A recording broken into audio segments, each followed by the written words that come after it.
pause café d'aujourd'hui, je vais vous présenter un article du groupe Norman et Nielsen sur la sélection des participants aux études de recherche sur les utilisateurs. Donc tout d'abord, on va parler dans cet article de qu'est-ce qu'un screener, qu'est-ce qu'un questionnaire de screening, quels sont les avantages d'un questionnaire de screening, quelles sont les bonnes pratiques pour créer un questionnaire de screening qui permet vraiment de filtrer efficacement les participants, quelles sont les erreurs courantes qu'on retrouve dans les questionnaires de screening.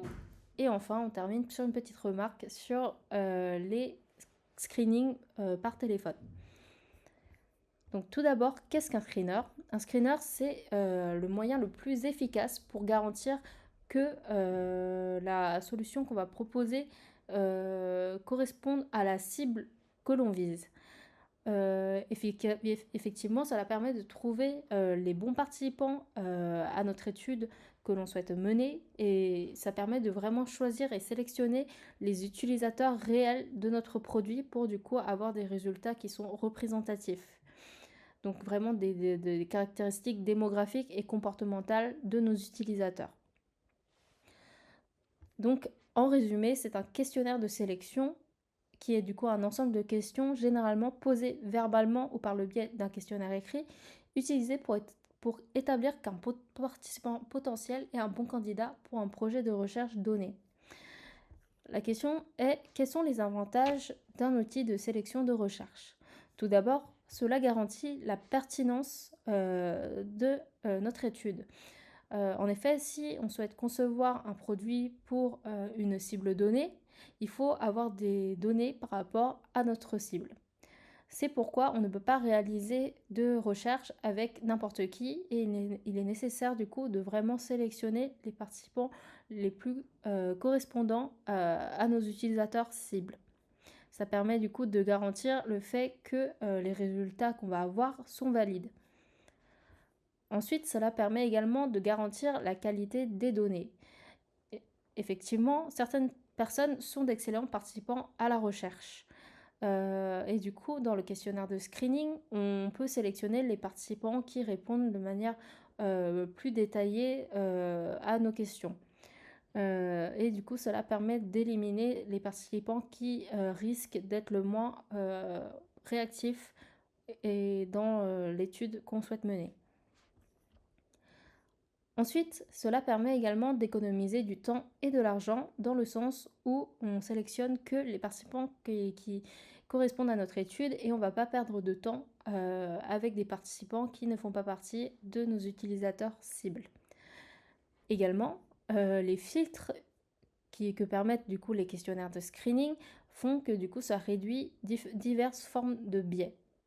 Effectivement, on peut faire en sorte que l'ensemble des participants ne soient pas forcément trop à l'aise avec les outils numériques, par exemple, et essayer d'avoir une répartition plus hétérogène de ce facteur-là. Donc, cela permet du coup de contrôler les différents biais pour éviter du coup d'avoir des données erronées. Ensuite, l'article nous parle de bonnes pratiques pour créer des outils de filtrage efficaces. Tout d'abord, le premier tips est de définir en amont quels sont les critères d'inclusion et les critères d'exclusion. Les critères d'inclusion sont des facteurs qui vont dire que cette personne ferait une personne idéale pour notre étude. Les critères d'exclusion fait que du coup cette personne est disqualifiée de l'étude et ne pourra pas y participer. Plus on définit précisément notre groupe de participants, plus il sera difficile de trouver les bonnes personnes. Donc il est essentiel de vraiment définir des critères d'inclusion qui restent précis tout en n'étant pas trop précis pour vraiment se focaliser sur ce qui est essentiel pour obtenir du coup des réponses fiables pour notre étude. En général, les caractéristiques comportementales et démographiques sont les plus importantes à prendre en compte. Tout d'abord, les caractéristiques comportementales correspondent à ce que fait la cible, quels comportements ils ont en commun, que font-ils, quels sont leurs intérêts, leurs passions communs, quelles sont leurs habitudes d'achat ou de consommation de médias. Et à partir de ces différents traits comportementaux, on peut vraiment choisir ceux qui sont les plus pertinents pour notre recherche. On retrouve également les caractéristiques démographiques qui sont généralement moins importantes que les caractéristiques comportementales, mais qui méritent néanmoins d'être prises en compte. Effectivement, si notre produit est orienté vers un public plutôt âgé, dans ce cas-là, on va éliminer toutes les personnes qui sont plus jeunes. Si notre produit ou notre service est orienté vers un public plus jeune, de même, on va éliminer les personnes plus âgées. Donc cela permet vraiment de sélectionner les personnes les plus adaptées à notre étude par rapport aux caractéristiques démographiques. Il y a également d'autres facteurs à garder à l'esprit, tels que la propriété et l'utilisation de la technologie.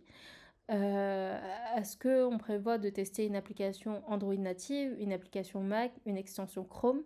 Le but, c'est de recruter les participants qui utilisent régulièrement ce type de technologie. Également, voir si les participants qu'on a recrutés n'ont pas déjà réalisé des études antérieures.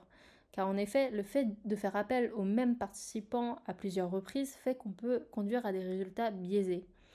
Il s'agit également d'éviter de faire appel trop à des testeurs professionnels ces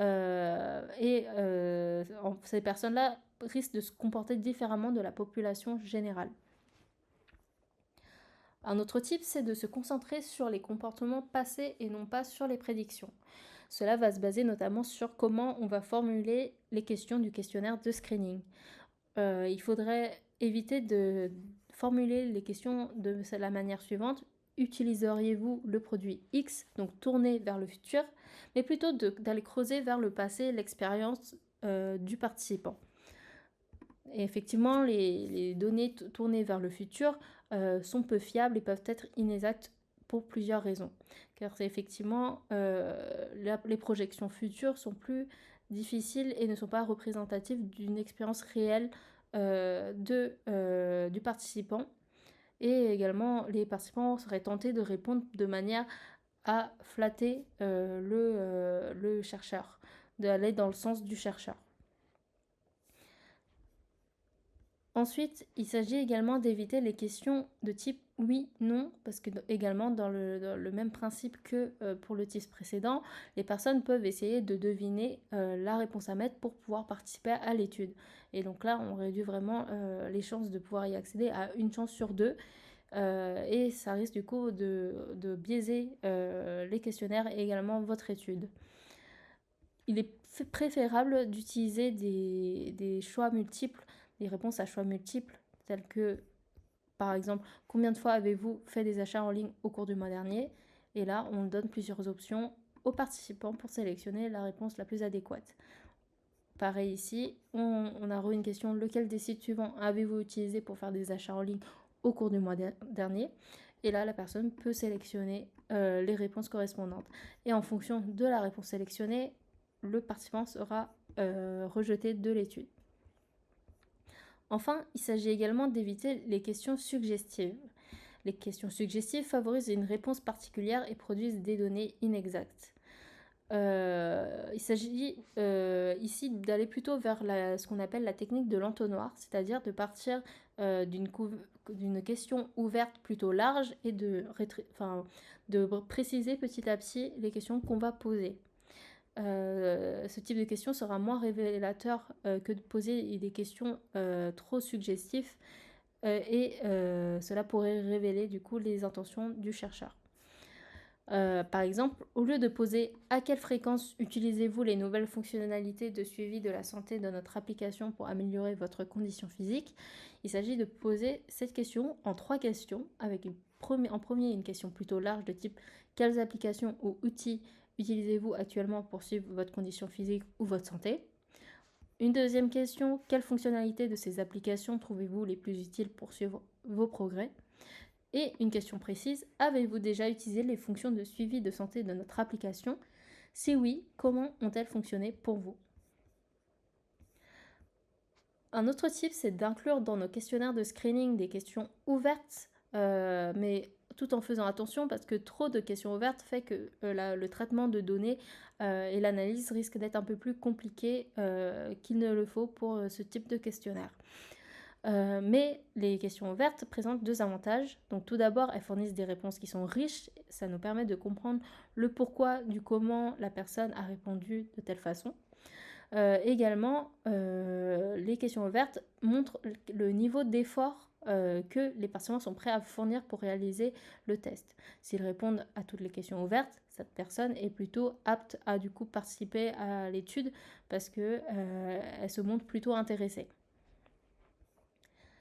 Et enfin, le dernier tip consiste à piloter nos outils de sélection, c'est-à-dire de toujours tester en amont notre questionnaire pour voir en amont s'il y a des problèmes, des fautes de frappe, des formulations qui ne sont pas claires, pour pouvoir du coup les corriger en amont de leur publication. En termes d'erreurs courantes, ce qu'on retrouve souvent, c'est le fait de trop filtrer les participants et d'être trop restrictif. Donc il faut quand même rester quand même assez large sur la cible que l'on souhaite obtenir. Donc vraiment rester focalisé sur les caractéristiques les plus pertinentes. Également, l'utilisation de jargon ou d'un langage trop complexe dans la formulation des questions peut être problématique. Donc encore une fois, il faut rester large, utiliser un langage direct pour que ce soit clair pour un maximum de personnes. Le fait d'ignorer également la diversité démographique, donc ne pas négliger ce point-là, surtout si on veut que notre produit soit utilisable par un grand public cible. Et enfin, l'article termine sur le fait qu'il est également possible de publier un questionnaire de sélection, puis également d'avoir un entretien téléphonique pour préciser du coup le profil du participant, évaluer sa qualité de réponse pour en savoir plus sur la personne et vraiment sélectionner les participants les plus représentatifs de ce qu'on recherche pour l'étude. Effectivement, les entretiens téléphoniques, si on en fait, doivent être très courts parce que c'est des entretiens qui ne sont pas forcément rémunérés et que dans tous les cas, vous allez préciser les réponses via leur participation à votre étude. Donc voilà tout pour l'article d'aujourd'hui. Merci de m'avoir écouté et je vous souhaite à tous une bonne journée.